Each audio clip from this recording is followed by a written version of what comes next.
हम ही को कातिल कहेगी दुनिया, हमारा ही कत्लेआम होगा। हम ही कुएं खोदते फिरेंगे, हम ही पे पानी हराम होगा। सभापति महोदय, सन 1947 में दिल्ली की जामा मस्जिद की तारीखी सीढ़ियों पर खड़े होकर के भारत रत्न मौलाना अबुल कलाम आजाद साहब ने कहा था कि मुसलमानों कहां जा रहे हो, ये है तुम्हारा मुल्क, यहां तुम्हारे आबाओ अजदाद की कब्रें हैं। उस वक्त मौलाना आजाद की ये सदाएं सुन करके लोगों ने अपने सरों की गठरियां उतार करके रख दी थी। आज उसी दिल्ली में मौजूद देश की संसद में एक बिल आया है जो हमसे उसी जामा मस्जिद की सीढ़ियों के सबूत मांगेगा, जो उन्हीं सीढ़ियों के पास अपनी कब्र में सोए हुए मौलाना आजाद को फिर से कब्र से सदा देनी पड़ेगी कि ये जो कब्र है वो मेरी कब्र है, ये किसी सरकार की जागीर नहीं है। सभापति महोदय, मैं जहां खड़ा हूं इसी संसद भवन के सामने सड़क के उस पार अपनी कब्र में सोए हुए भारत के पूर्व राष्ट्रपति फखरुद्दीन अली अहमद की कब्र है। शायद अब उस कब्र से भी सदाएं आए कि ये कब्र मेरी कब्र है, ये सरकार की जागीर नहीं है। सभापति महोदय, मैं वक्फ कानूनों में किए जा रहे संविधान विरोधी बदलावों के खिलाफ बोलने के लिए खड़ा हुआ हूं। संविधान का आर्टिकल 14 हो, 29 हो, 30 हो, चीख चीख कर कहता है कि देश में सब बराबर के हकदार। आर्टिकल 26 कहता है कि सबको अपने अपने मजहबी कामों के लिए मंदिर, मस्जिद, गिरजाघर, गुरुद्वारों का निर्माण करने का हक है और उसका रखरखाव का भी हक है। लेकिन डॉक्टर बाबा साहब अंबेडकर के संविधान को हर दिन कुचलने वाली ये सरकार देश के मुसलमानों से नफरत में इतनी अंधी हो गई है कि खुलेआम देश की संसद में देश सरकार के माइनॉरिटी मिनिस्टर साहब और होम मिनिस्टर साहब झूठ बोलते हैं और देश को गुमराह करते हैं, असत्य बोलते हैं। सरकार ने इस बिल का नाम उम्मीद रखा है। मंत्री जी कल से इसे देश के मुसलमानों के लिए नई उम्मीद बता रहे हैं। नहीं मंत्री जी, न तो ये बिल मुसलमानों के लिए नई उम्मीद है और न ही उम्मीद की नई किरण। सभापति महोदय, भाजपा ने पूरे देश में वक्फ के नाम पर कई सारे झूठ फैलाए हैं। आइए आज उनकी सच्चाई पर बात करते हैं। वक्फ ट्रिब्यूनल को ऐसे बताया जाता है जैसे वक्फ ट्रिब्यूनल कोई मजहबी खाप पंचायत हो। सभापति महोदय, जबकि सच्चाई ये है कि वक्फ ट्रिब्यूनल भी तो सरकारी न्यायिक विभाग है जिसमें सरकार द्वारा नियुक्त जज होते हैं, जिसमें प्रशासनिक अधिकारी होते हैं, कहीं ऊपर से थोड़ी आ गए। सभापति महोदय, देश के गृह मंत्री जी ने इसी सदन में कहा कि वक्फ ट्रिब्यूनल के फैसले के खिलाफ कोई कोर्ट नहीं जा सकता, जबकि सच यह है कि वक्फ एक्ट 1995 की धारा 83(9) के तहत हाई कोर्ट वक्फ ट्रिब्यूनल के फैसले की न सिर्फ समीक्षा कर सकता है बल्कि उसे बदल भी सकता है। सच तो यह है कि वक्फ बोर्ड खुद अपनी जमीनों के लिए कई सारी कोर्ट में मुकदमे लड़ रहा है। सभापति महोदय, दिल्ली की जिन 123 संपत्तियों को लेकर कल माइनॉरिटी मिनिस्टर, होम मिनिस्टर साहब और अभी आदरणीय नेता सदन बात कर रहे थे, आइए उनकी सच्चाइयों पे भी बात करते हैं। 1911 में जब अंग्रेजी हुकूमत ने कोलकाता के बजाय दिल्ली को राजधानी बनाने का फैसला किया तो रायसीना हिल्स के चारों तरफ जो मुसलमानों की ढेर सारी जमीनें थी उनको एक्वायर किया गया और लुटियन को इसकी तामीर की जिम्मेदारी सौंपी गई। सेंट्रल विस्टा की तरह लुटियन जोन का मेगा प्लान तैयार हुआ, लेकिन उस वक्त के मुसलमानों ने उस वक्त की अंग्रेजी हुकूमत से अपनी इबादत गाहों को बचाने के लिए लड़ाई लड़ी। मामला ब्रिटिश गवर्नमेंट तक पहुंचा। तब यह तय हुआ कि वो जो धार्मिक स्थल हैं उन्हें जस का तस रहने दिया जाएगा। इंडिया गेट के बगल वाली मस्जिद हो, जाब्तागंज, सुनहरी बाग मस्जिद हो, पार्लियामेंट रोड वाली मस्जिद हो, ऐसी 123 संपत्तियों के मैनेजमेंट के लिए 1913 में मुसलमान वक्फ वैलिडेशन एक्ट बना और उसके बाद एक नया शहर बसाया गया जिसे लुटियंस जोन का नाम दिया गया। फिर 1943-45 के बीच एक और समझौता हुआ आजादी से पहले, उसके तहत काफी सारी वक्फ जायदादों को सुन्नी मजलिस औकाफ बनाकर उसके अंडर किया गया ताकि उसकी देखरेख की जा सके। गृह मंत्री जी 2 दिन से सदन में जो बात कह रहे हैं वो दरअसल 123 संपत्तियां उसी सुन्नी मजलिस औकाफ के तहत आती है। सभापति महोदय, भारत आजाद हुआ। आजादी के बाद भारत में 1954 में वक्फ एक्ट लागू हुआ, जिसकी धारा 9 के तहत 1964 में केंद्रीय वक्फ काउंसिल का गठन हुआ। दिल्ली की वही 123 प्रॉपर्टीज को 1970 में सर्वे गजेट करके गजेट नोटिफाई किया गया। इसके निपटारे के लिए पूर्व प्रधानमंत्री इंदिरा जी के द्वारा 1974 में बर्नी कमेटी बनाई गई। बर्नी कमेटी ने 1976 में इन 123 संपत्तियों को दिल्ली वक्फ बोर्ड की संपत्ति होने की रिपोर्ट सौंपी। उस रिपोर्ट के आधार पर 1984 में कांग्रेस सरकार ने उन 123 प्रॉपर्टीज को दिल्ली वक्फ बोर्ड को सौंपने का फैसला किया, जिसके खिलाफ विश्व हिंदू परिषद कोर्ट गई। मामला 2011 तक पेंडिंग रहा। फिर 2011 में कोर्ट ने सरकार को आदेशित किया कि इसका निपटारा करो। तब 2013 में तत्कालीन यूपीए सरकार ने दिल्ली की उन्हीं 123 जायदादों को बर्नी कमेटी की सिफारिशों के मुताबिक वक्फ बोर्ड के हवाले किया।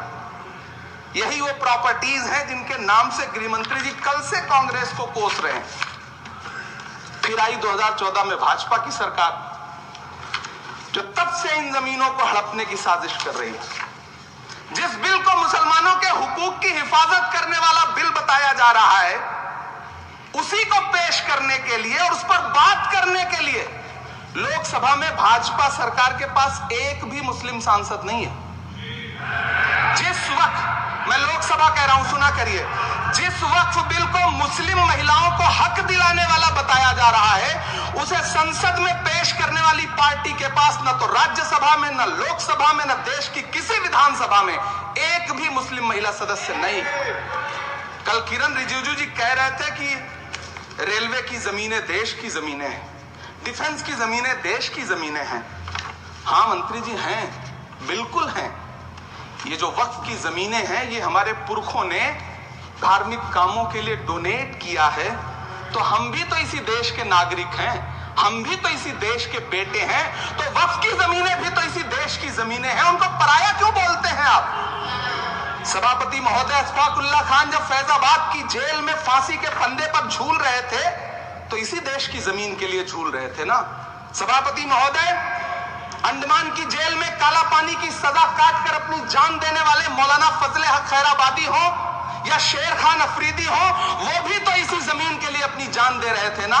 सभापति महोदय, पाकिस्तान के खिलाफ लड़ते हुए अपनी जान देने वाले महावीर चक्र विजेता ब्रिगेडियर उस्मान हो या पाकिस्तान के पैटर्न टैंक उड़ाने वाला परमवीर चक्र विजेता वीर अब्दुल हमीद हो, वो भी तो इसी जमीन के लिए अपनी जान दे रहा था ना। और मंत्री जी, मैं इस सदन में अलग ऐलान ये कहता हूं कि जब भी इस देश की जमीन को लहू की जरूरत होगी, आपसे 2 कदम आगे इमरान खड़ा मिलेगा। ये मैं आपसे यकीन दिलाते हुए कह रहा हूं। सभापति महोदय, मैं सरकार से कहना चाहता हूं, हमसे हमारी इबादत गाहें तो मत छीनिए ना, हमारे घरों पे बुलडोजर तो मत चलाइए ना, हमारी कब्रों में तो हमें सुकून से सोने दीजिए ना। सभापति महोदय, माइनॉरिटी मिनिस्ट्री का बजट कट करके, मुस्लिम बच्चों की स्कॉलरशिप बंद करके अब सरकार कह रही है कि हम वक्फ की आमदनी से गरीब मुसलमानों का भला करेंगे। गुजरात की बेटी बिल्किस के बलात्कारियों की रिहाई के बाद उन्हें माला पहनाने वाले लोगों के नेता ये कह रहे हैं कि यह बिल मुस्लिम महिलाओं को उनका हक दिलाएगा। धन्यवाद मोदी जी, क्या बढ़िया सौगातें मोदी दे रहे हैं आप। पहले हमें गुजराते मोदी दिया, आप सौगाते मोदी दे रहे हैं। लेकिन यह सरकार इतना याद रखे कि इसी ठसक के साथ देश की संसद में सीए का कानून भी लाया गया था और कहा गया था बड़े बड़े भाषण देकर के कि पड़ोसी देशों से हिंदू भाइयों को ला करके यहां नागरिकता दी जाएगी। लेकिन मैं आपके संज्ञान में लाता हूं सर कि पिछले इतने दिनों में इनसे नागरिकता लेने के लिए 2000 व्यक्ति भी नहीं आए, जबकि इसके उलट इन्हीं की सरकार में पिछले 10 साल में 15 लाख से ज्यादा भारतीयों ने भारत की नागरिकता छोड़ करके दूसरे देश में जाकर के बस गए। यह हुआ उस कानून का अंजाम। सभापति महोदय, इसी तरह की जिद के साथ किसानों के खिलाफ भी कानून लाए गए थे। जिस तरह आज वक्फ के फायदे गिनाए जा रहे हैं, उसी तरह से किसानों को भी कृषि कानूनों के फायदे गिनाए गए थे। लेकिन अंजाम क्या हुआ? 700 किसानों की शहादत लेने के बाद सरकार को अन्नदाता किसानों के सामने घुटने टेकने पड़े और कृषि कानून वापस लेने पड़े। जिल्ले इलाही, जमहूरियत जो है वो नफरत और ठसक से नहीं चलती है, अकड़ से नहीं चलती है। उसमें सबकी हिस्सेदारी जरूरी है। कल देश के माइनॉरिटी मिनिस्टर ने लोकसभा में खड़े होकर एक शेर सुनाया था कि मुझसे कोई बदगुमा न हो, तो मैं उन्हें एक शेर सुनाना चाहता हूं कि मैं आज जद पे हूं तो इतना खुशगुमान न हो, मैं आज जद पे हूं तो इतना खुशगुमान न हो, चराग सबके बुझेंगे हवा किसी की नहीं। नीतीश कुमार जी हो, चंद्रबाबू नायडू जी हो, चिराग पासवान जी हो, जयंत चौधरी जी हो, देवे गौड़ा जी हो, जीतन राम मांझी जी हो, सबको समझना पड़ेगा कि जब जंगल में आग लगती है तो न वो बरगद बचते हैं जो हवा को आंधी में तब्दील करते हैं, न वो बांस बचते हैं जो आपसी रगड़ से चिंगारी पैदा करते हैं। सभापति महोदय, जब देश को मनमोहन सिंह साहब जैसा काबिल प्रधानमंत्री मिलता है तो देश को आरटीआई जैसा एक्ट मिलता है, सेज जैसा एक्ट मिलता है, मनरेगा जैसा एक्ट मिलता है, लिबरलाइजेशन मिलता है, राइट टू एजुकेशन मिलता है, नेशनल फूड सिक्योरिटी एक्ट मिलता है। लेकिन जब देश को सौगातें में मोदी मिलती है तो क्या मिलता है? सीए मिलता है, फॉर्म्स लॉ मिलता है, आर्टिकल 370 मिलता है, इलेक्टोरल बॉन्ड जैसा एक्ट मिलता है और वक्फ अमेंडमेंट एक्ट जैसे बिल देश को मिलते हैं। मुझे तो अपने हमवतन भाइयों से पूछना है कि आपको अपने बच्चों की तरक्की, खुशहाली और नौकरी की दरकार है या फिर मुसलमानों की दान की गई जमीनों को लूटकर धन्ना सेठों को देने की साजिश करने वाले कानून की? सभापति महोदय, ये सरकार रात के 3 बजे तक पूरे देश को जगा करके संसद में अपने ही नागरिकों को नीचा दिखाने के लिए वक्फ बिल ला रही थी, तो उधर रात के 1:30 बजे अमेरिका हम पर 26% टैरिफ लगा रहा था। सरकार की प्राथमिकताएं देश को पता नहीं। सभापति महोदय, मैं बहुत भावुक हूं आज, और मुझे अच्छा लगा कि आदरणीय नेता सदन जगत प्रकाश नड्डा जी ने बहुत अच्छी बातें भी की, मन से बातें की। क्योंकि उनके नाम में प्रकाश जुड़ा है तो मैं उनमें हमेशा एक रोशनी की किरण देखता हूं। मैं उनके सामने बहुत अदब से ये बात कहना चाहता हूं कि चरागों के सफर में दबदबा हो आंधियों का तो फिर अंजाम जुल्मत के सिवा कुछ भी नहीं होगा। ये दुनिया नफरतों के आखिरी स्टेज पर है, इलाज इसका मोहब्बत के सिवा कुछ भी नहीं होगा। मैं भावुक हूं, मेरी पलकें गीली हैं। अगर देश की एक बहुत बड़ी आबादी को लगता है कि आप उसका भला करने के लिए नहीं बल्कि उनकी इबादतगाहों, उनकी कब्रिस्तानों, उनकी खानकाहों को बर्बाद करने का बिल ला रहे हैं, तो फिर आप अगर समझाने में नाकामयाब रहे हैं तो यह आपकी नाकामयाबी है। पहले समझाइए, उसके बाद कोई बिल लेकर के आइए, तब शायद हम आपका इतनी पुरजोर तरीके से विरोध ना करें।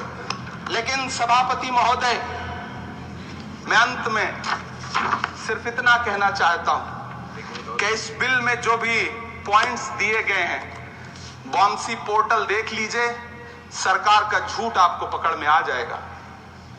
हम डरे नहीं हैं, हम सिर्फ सरकार से अपील कर रहे हैं कि हमें अपना समझिए।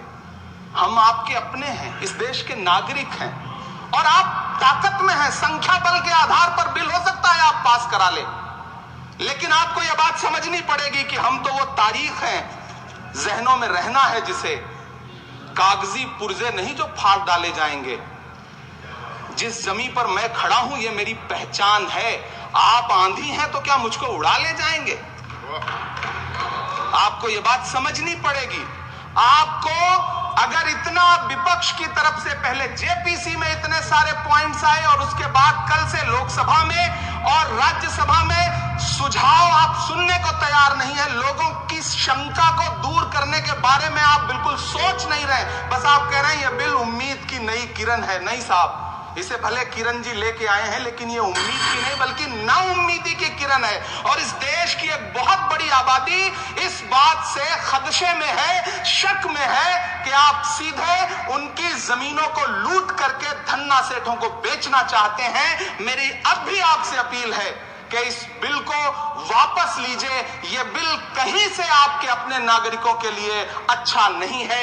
यह बिल सिर्फ इस देश के मुसलमानों को नीचा दिखाने का और अपने एक ऐसे मतदाता वर्ग को खुश करने का बिल है जिनको इस बिल के पास हो जाने से कुछ मिलेगा भी नहीं, लेकिन आप एक नैरेटिव देना चाहते हैं, एक मैसेज देना चाहते हैं। मेरी आपसे अपील है कि कृपया ये जो सबका साथ सबका विकास का नारा है, इस नारे को रत्ती भर तो चरित्रार्थ कर दीजिए। बहुत बहुत धन्यवाद।